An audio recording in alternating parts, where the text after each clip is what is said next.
A mom knows her kids, every freckle on their faces, every twinkle in their eyes. And for this mom, she noticed a twinkle that just wasn't right. She panicked a little bit, but not like really alarmed. She's like, baby, I think something's in his eye and I can't really tell what it is. At first, it was a very small, like gray dot. Through time, it progressed to be bigger. So when it got bigger and she was able to show me again, I asked her, I said, try to take a picture of it if you can, and we'll get Kade over to the doctors. All this was happening right as the pandemic was starting. Doctors' offices were closing, so a doctor couldn't see Kade right away. I called in January, February. They weren't able to see us until July of 2020.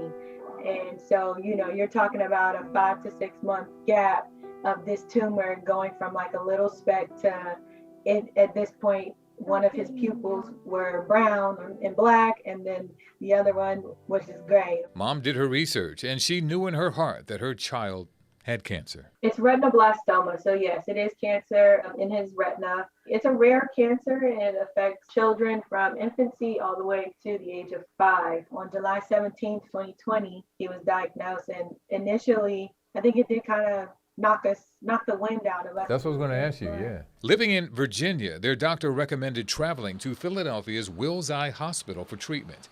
The reality set in once they got back to their car after the appointment. As soon as we closed the door, that's when it just like hit, like, your son has cancer, and it just hit me hard. And me and Mom looked at each other for a second, and we just took that time and just, let some stuff out.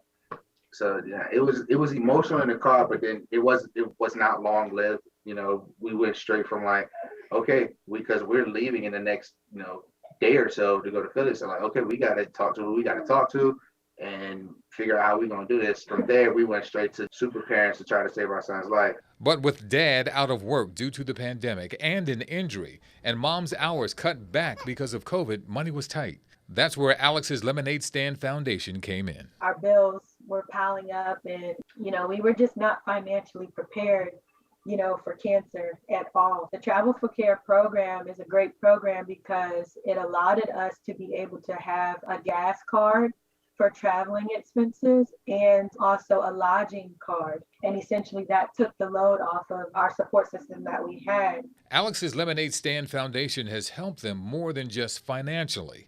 They call the foundation a second family. And daughter Carter is part of the SuperSibs Program.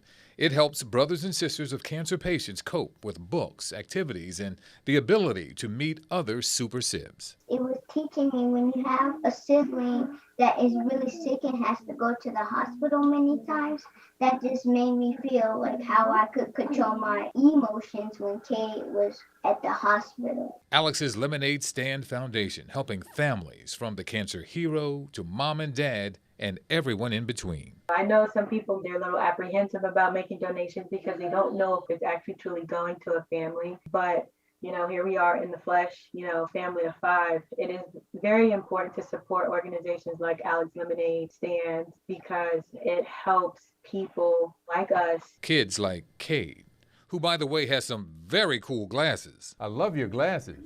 Yeah, I like your glasses. Oh, you do? Well, thank you. Why, thank you. Welcome. Their vision of the future is crystal clear, based on a strength in numbers, the strength of the foundation, and a family strength like no other. Strong together. That's what it's all about. Hey. That's right. God bless you all.